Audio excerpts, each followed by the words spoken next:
Hey, Trinity Youth. Oh, I'm going to try not to do that. What's up, guys?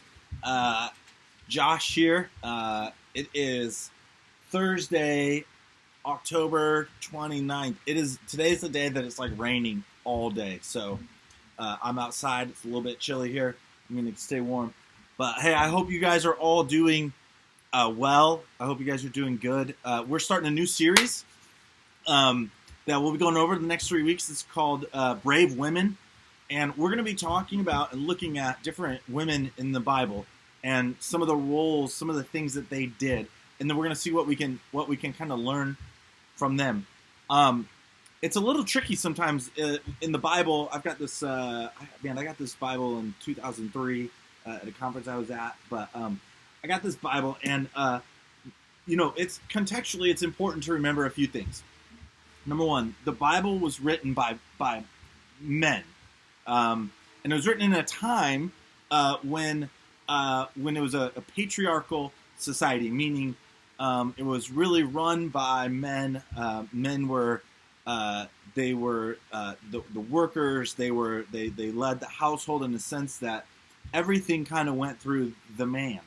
And even some of the rules and laws that we see are way more beneficial to men than some of the women, and that's just a product of the time. This was, going back thousands of years. That's how it was, and so it's important to like know that and remember that when we start to read the Bible through that lens, just understanding that it was that. So with that kind of patriarchal mindset and patriarchal culture and society, it's not that women are absent from the Bible, because they're not. There are plenty of stories with women, and actually some very important stories of women in the Bible and the roles they play. But there's a lack of representation from women of that time, and that's, like I said, a product of the culture, not so much the way that it should be, but it was a product of the culture at that time. So what we're going to do over the next few weeks, we're just going to look at a few of the women in the Bible and the roles they play. What can we learn from them, and what can we pull from them? And so today I'm going to talk about Ruth.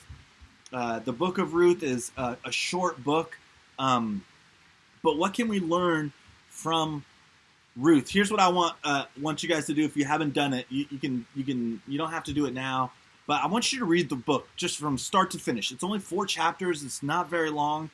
It's a story of Ruth and Naomi, and how and really at the core of it, it's about the loyalty that Ruth has to Naomi. So I'm going to do a real quick summary of it, and then you guys can go back and read it. Real quick summary, and then I'm just going to talk about a couple things. But I just want to say to all the women out there, like, man, like. I am so thankful for the strong and brave women in my life, and some of the examples that I've had, and some of the stuff that I've learned from those women, the way that they lead, the way that they care, the way that they teach, the way that they just what they've meant to my life. I want you guys real quick, take a second. I want you to think about 2 women in your life that have just been so important and monumental to you. For me, mine is obviously my mom was an amazing woman, and I miss her a lot. But she had so many great qualities about her, and that's evident because she's been gone for 7 years now. People still talk about her, and bring it up. So just think about the brave women in your life that you are thankful for. Okay, so here we go. The book of Ruth, right? So Ruth is a Moabite woman. She marries Naomi has 2 sons, right? And she marries one of Naomi's sons. And so Naomi's from a town called Bethlehem. We've heard of that town before. And they go out. Naomi and her husband go out, and they're out in they leave their home and they go out, and Naomi. Or what happens is Naomi's husband dies, and then both of her sons die years later, But that leaves Naomi and her two daughter-in-laws. So there's the three women, right? And it just leaves them. And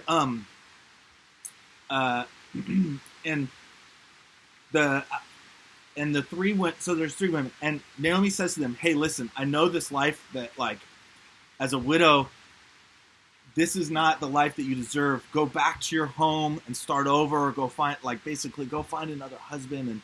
And Naomi says, "I'm going to go back to my home," and there's the future is not looking good for Naomi.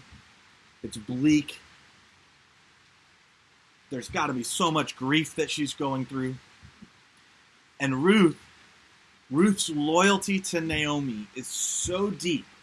It's so, it is such a strong loyalty that Ruth refuses to go back to her homeland, refuses to go start over in life, and says, "No, Naomi, I'm coming with you. I'm gonna follow you." And if you follow the story, then they go back and eventually Ruth marries a man named Boaz, and they get married, and Ruth has a son, and Naomi, it brings joy to Naomi, and this story that started out a tragedy ends in joy, and it's really because of the loyalty that Ruth had to Naomi. Right? It's all about the loyalty. She was so loyal to her mother-in-law. And I was thinking about that. I'm like, man, loyalty. It feels like loyalty, which is such a good, important characteristic, is one of those things in our culture that, like, is not there anymore, right? Like, loyalty is rare. I'm a loyal customer to several places. They say I'm a loyal customer. They give me little things like, "Hey, this is for you, our loyal customer." I go to Starbucks loyally. It's bad when you walk into the store and they're like, "Hey, Josh, here's your stuff," and like I don't say anything, and I'm like, and I got a mask on, and they still recognize me. But loyalty is something that I feel like we don't have a lot of these days. But why is it important? Why is loyalty important? Man, like, it shows a depth of character, like a good character trait, like to be loyal to our friends, to be loyal to our family, to be loyal to our community, is to say, you know what? I am, as a loyal person, I'm going to be there in the good times, and I'm going to be there in the hard times. I'm going to be there when we celebrate, and I'm going to be there in the grief, and I'm going to stay and stick and see this thing out. Like, that loyalty is it really is not, it's like so uncommon, right? As soon as things get hard, we're like, we're out of here. I'm out. And relationships are really hard, right? Like it's hard to be friends, parents, siblings, whatever it is. Relationships can be hard. Because we're all messy, and there are times when our loyalty, when our unending, like, I'm gonna be here for you, good, bad, all that, despite that we don't get along, we fight, blah, but I'm going to be here for you. That is loyalty at its core. It's such an important quality, and we've lost so much of that. I was even thinking, like, Peter, like Jesus said to Peter, "You're going to disown me," and Peter's like, "Nah, I'll be loyal to you all the way to the end, Jesus. All the way, man, nothing. I'm with you, Jesus. Nothing can, I don't know him. No, I don't know him." Like, Peter's loyalty lasted like that, right? It was gone. Eventually, he ultimately was one of the most important disciples and people in the Christian faith. You know, he went and spread the gospel like crazy, but his loyalty was so short-sighted in that moment, like, right? He thought, "Jesus, I'll never leave you. Peace." But loyalty, like, and then I think about this particular story of Ruth and Naomi, right? Well, because in the book, they actually don't talk about Like, it's one of the few books in the Bible where God is barely mentioned. Like, they don't even talk about God necessarily. But here's the reality is this. See, this is kind of cool because it was in Ruth's loyalty to Naomi, and staying with Naomi, because when Naomi went back to her home, Ruth followed her, and then she met Boaz, and ultimately was the mother of Obed. Well, who is Obed? Well, Obed, actually, if you look in the book of Matthew in the first chapter, there's the long list of names of, like, and the father of, and the mother of, and then the father of, and then the mother of, and then the father, and this and that. It's just and if you look in that, Obed is the grandpa Obed to King David. So even though we don't see God, like, specifically in the book of Ruth, like, mentioned a lot, the reality is that God was loyal in his promise to bring about a king through the line of David, right? And it went all the way back before even David knew that. It went back to Ruth, who eventually has Obed, who is David's grandpa.